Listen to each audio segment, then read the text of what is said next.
औज़ुबिल्लाहिमिनश्शैतानिर्रजीम बिस्मिल्लाहिर्रहमानिर्रहीम रब्बी यस्सिर वला तुअस्सिर वतम्मिम बिल खैर अल्लाहुम्मा रब्बि ज़िदनी इल्मा। डियर स्टूडेंट, अस्सलाम वालेकुम। आज हम chapter number 10 simple harmonic motion का second topic simple pendulum study करेंगे। डियर स्टूडेंट, सिंपल पेंडुलम है क्या? सिंपल पेंडुलम एक मेटल की बॉब होती है विद हुक। इसको एक स्ट्रिंग के साथ अटैच करके एक फिक्स पोर्ट के साथ हैंग कर दिया जाता है। ये मेटल की बॉब और ये स्ट्रिंग, इन दोनों के सिस्टम को सिंपल पेंडुलम कहा जाता है। सपोज करें हमारे पास एक सिंपल पेंडुलम है। ये एक फिक्स पॉइंट के ऊपर उसके साथ ये अटैच है और ये जब रेस्ट फॉर्म में होता है सिंपल पेंडुलम, तो इसके ऊपर दो फोर्सेस एक्ट करती हैं। एक वेट होता है डाउनवर्ड डायरेक्शन में और दूसरी टेंशन की फोर्स होती है acting along the string of the simple pendulum. Dear student, दो फोर्सेस एक्ट करती हैं, दोनों एक दूसरे के इक्वल होती है। वेट डाउनवर्ड डायरेक्शन में, टेंशन अपवर्ड डायरेक्शन में, दोनों एक दूसरे को कैंसिल कर देती हैं। इस तरह पॉइंट ओ पर सिंपल पेंडुलम के ऊपर नेट फोर्स ये एक्ट करती है 0। इस पर कोई फोर्स एक्ट नहीं करती, तभी तो ये रेस्ट फॉर्म के अंदर है। इसलिए इस पोजीशन को हम नाम देंगे इक्विलिब्रियम पोजीशन या फिर मीन पोजीशन का नाम देंगे। अगर हम इसकी मीन पोजीशन ओ से डिस्टर्ब करके पॉइंट ए के ऊपर ले जाकर छोड़ें, तो ये ए से ओ की तरफ आएगा, ओ से बी की तरफ आएगा, यानी मीन पोजीशन के राइट लेफ्ट अपनी मोशन को कंटिन्यू रखेगा, यानी इसकी मोशन वाइब्रेटरी मोशन है।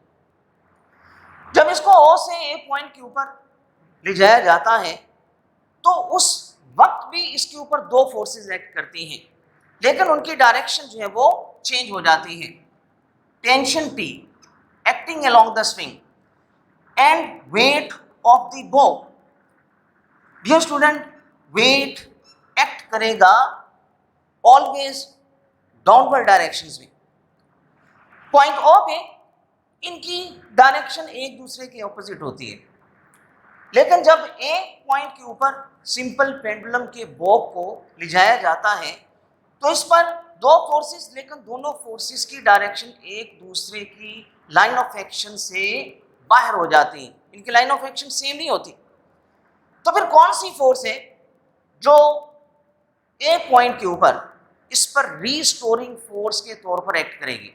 हम इस वेट W को रिजॉल्व कर लेंगे। ये x कंपोनेंट कहलाएगा और x कंपोनेंट W का है, इसलिए x कंपोनेंट का फार्मूला होगा W cos theta and W is equal to mg cos theta. ये y कंपोनेंट है, ये होगा mg sin थीटा, ये एंगल थीटा। डियर स्टूडेंट, अगर हम फिगर्स को गौर से देखें तो टेंशन टी और mg cos थीटा, इनकी डायरेक्शन में एक दूसरे के ऑपोजिट हैं। ये दोनों एक दूसरे को कैंसिल कर देती हैं। पॉइंट ए के ऊपर सिर्फ mg sin theta force act करेगी और यही वाली फोर्स रीस्टोरिंग फोर्स कहलाएगी। रीस्टोरिंग फोर्स की तौर पर इसके ऊपर एक्ट करेगी और इसी रीस्टोरिंग फोर्स की वजह से ये पेंडुलम ए से ओ पर आएगा, ओ से बी पर आएगा, बी पर फिर इसके ऊपर रीस्टोरिंग फोर्स ये W, इसको हम रिजॉल्व कर लेंगे। इसके x कंपोनेंट ये होगा W cos थीटा और ये होगा W sin थीटा, यानी y component W is equal to mg sin theta. इस तरह ये M G sine theta as a restoring force के तौर पर पॉइंट बी के ऊपर भी एक्ट करेगा। तो डियर स्टूडेंट, इसी रिस्टोरिंग फोर्स की वजह से ये पेंडुलम अपने मीन पोजीशन के लेफ्ट राइट जो है ये मूव करेगा और वाइब्रेटरी मोशन को परफॉर्म करेगा। अब इसकी मीन पोजीशन और ए तक का ये दरमियानी डिस्टेंस, इसे नाम दिया जाता है डिस्प्लेसमेंट का। हम इसे एक्स से डिनोट करेंगे। जब ये पॉइंट ए पर होता है सिंपल पेंडुलम, इसकी potential energy maximum, kinetic energy zero, displacement maximum और एक्सेलरेशन भी मैक्सिमम होता है। क्योंकि जो बॉडी वाइब्रेट करती है उसके अंदर एक्सेलरेशन और डिस्प्लेसमेंट, फर्स्ट टॉपिक रिमाइंड करें, दोनों एक दूसरे के डायरेक्टली प्रोपोर्शनल होते हैं। तो मीन पोजीशन से एक्सट्रीम पोजीशन ए तक का ये मैक्सिमम डिस्प्लेसमेंट है, इसलिए पॉइंट ए पर डिस्प्लेसमेंट भी मैक्सिमम और एक्सेलरेशन भी मैक्सिमम होगा। जैसे जैसे ये ए से ओ पर आएगा, इसकी पोटेंशियल एनर्जी डिक्रीज होगी, काइनेटिक एनर्जी इंक्रीज होगी। पॉइंट ओ पर जब ये बॉब आएगा तो इस पॉइंट के ऊपर उसकी kinetic energy maximum, potential energy zero, displacement zero, और डिस्प्लेसमेंट जब जीरो होगा तो एक्सेलरेशन भी जीरो हो जाएगा। लेकिन ये जो बॉब है ये पॉइंट ओ के ऊपर इनर्शिया की वजह से रुकेगा नहीं, बल्कि ये पॉइंट ओ से बी की तरफ जाएगा। जब ये ओ से बी की तरफ जाएगा, काइनेटिक एनर्जी डिक्रीज होते होते बी के ऊपर पहुंचकर जीरो हो जाएगी। जैसे ही ओ से बी की तरफ जाएगा, kinetic energy decrease, potential energy increase. B point पर पोटेंशियल एनर्जी उसकी मैक्सिमम हो जाएगी, kinetic energy zero, displacement maximum और एक्सेलरेशन भी मैक्सिमम हो जाएगा। तो इस तरह ये मीन पोजीशन के लेफ्ट राइट जब मूव करता है, वाइब्रेट करता है, तो इसके अंदर एक्सेलरेशन प्रोड्यूस होता है। ये एक्सेलरेशन मीन पोजीशन से एक्सट्रीम पोजीशन के दरमियान जो डिस्टेंस है, डिस्प्लेसमेंट, उसके ये डायरेक्टली प्रोपोर्शनल होता है। डियर स्टूडेंट, इसकी motion, vibratory motion, acceleration displacement के डायरेक्टली प्रोपोर्शनल और इसकी डायरेक्शन मीन पोजीशन की तरफ होती है। अगर हम इसको देखें, ए से जब ओ की तरफ आएगा, एम जी साइन थीटा की डायरेक्शन जो कि रीस्टोरिंग फोर्स है, उसकी डायरेक्शन ओ की तरफ है, तो फोर्स ही की डायरेक्शन में एक्सेलरेशन भी प्रोड्यूस हो जाएगा। एक्सेलरेशन की डायरेक्शन मीन पोजीशन की तरफ।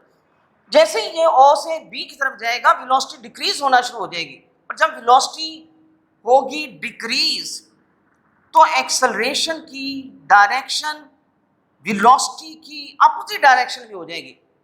यानी बॉब ओ से बी की तरफ जाएगा, लेकिन एक्सेलरेशन वेलोसिटी के डिक्रीज होने की वजह से उसकी डायरेक्शन ओ की तरफ रहेगी। फिर बी से जब ओ की तरफ मूव करेगा तो एम जी साइन थीटा की डायरेक्शन ये ओ की तरफ, और M G sine theta restoring force, तो इसी फोर्स की डायरेक्शन में एक्सेलरेशन भी फिर मीन पोजीशन की तरफ हो जाएगा। तो डियर स्टूडेंट, ये जो सिंपल पेंडुलम है, इसकी जो मोशन है ये वाइब्रेटरी मोशन है, और इस वाइब्रेटरी मोशन के अंदर दो रिलेशन जो है वो पाए जाते हैं, एक्सेलरेशन डिस्प्लेसमेंट के डायरेक्टली प्रोपोर्शनल, और उसकी डायरेक्शन हमेशा मीन पोजीशन की तरफ रहती है। तो इस तरह हम ये कह सकते हैं कि ये जो सिंपल पेंडुलम है, ये इसकी मोशन को हम सिंपल हार्मोनिक मोशन कह सकते हैं, क्योंकि वाइब्रेट करती है, वाइब्रेटरी मोशन है, और इसमें ये दोनों जो है वो पाई जाती हैं, दो क्वांटिटी के दरमियान रिलेशन, एक्सेलरेशन डिस्प्लेसमेंट के डायरेक्टली प्रोपोर्शनल, और इसकी डायरेक्शन हमेशा मीन पोजीशन की तरफ। तो इसलिए हम इसकी मोशन को सिंपल हार्मोनिक मोशन बोल सकते हैं। सिंपल हार्मोनिक मोशन, इससे रिलेटेड कुछ टर्म्स। डियर स्टूडेंट, जब ये बॉब पॉइंट ओ पर होता है तो ये पोजीशन कहलाती है मीन पोजीशन। जब ये ए और बी पोजीशन पर होता है तो ये ए और बी पोजीशन ये कहलाती है इसकी एक्सट्रीम पोजीशन।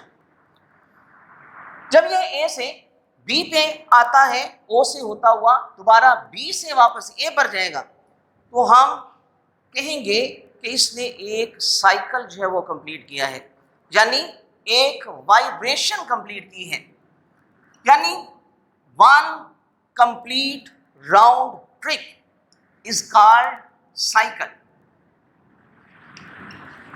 या इज कॉल्ड वाइब्रेशन। इसके मीन पोजीशन और इसके एक्सट्रीम पोजीशन का ये जो दरमियानी डिस्टेंस होता है, मैक्सिमम डिस्टेंस, इसे एम्पलीट्यूड का नाम देते हैं। मैक्सिमम डिस्प्लेसमेंट ये एम्पलीट्यूड कहलाता है। डियर स्टूडेंट, ए से बी, बी से ए, ये इसका वन साइकिल कहलाता है क्योंकि ये वन कंप्लीट राउंड ट्रिप है। साइकिल या इसे वन वाइब्रेशंस का नाम देंगे, और मीन पोजीशन और एक्सट्रीम पोजीशन का ये जो मैक्सिमम डिस्प्लेसमेंट है इसे एम्पलीट्यूड का नाम देंगे। कोई भी वाइब्रेट करने वाली बॉडी एक वाइब्रेशन कंप्लीट करने में जितना टाइम लेती है, उस टाइम को वाइब्रेट करने वाली बॉडी का टाइम पीरियड बोलेंगे। टाइम पीरियड को कैपिटल टी से डिनोट किया जाता है। और कोई भी वाइब्रेट करने वाली बॉडी 1 सेकंड में जितनी वाइब्रेशन कंप्लीट करती है, वो नंबर ऑफ वाइब्रेशंस उसकी फ्रीक्वेंसी कहलाएगी। इसको स्मॉल f से रिप्रेजेंट किया जाता है, और फ्रीक्वेंसी का SI यूनिट होता है हर्ट्ज, या फिर साइकिल पर सेकंड, या फिर वाइब्रेशंस पर सेकंड। फ्रीक्वेंसी और टाइम पीरियड, इनका आपस में रिलेशन, ये एक दूसरे के रेसिप्रोकल होते हैं, यानी time period and frequency both are reciprocal to each other, यानी T is equal to 1/f, या फिर F is equal to 1/T। तो डियर स्टूडेंट, ये हमारा आज का टॉपिक था, simple pendulum.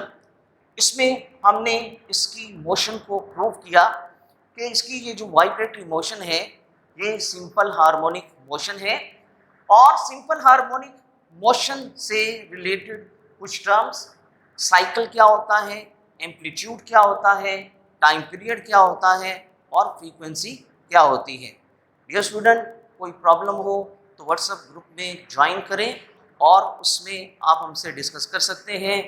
Stay home, stay life, focus health and study.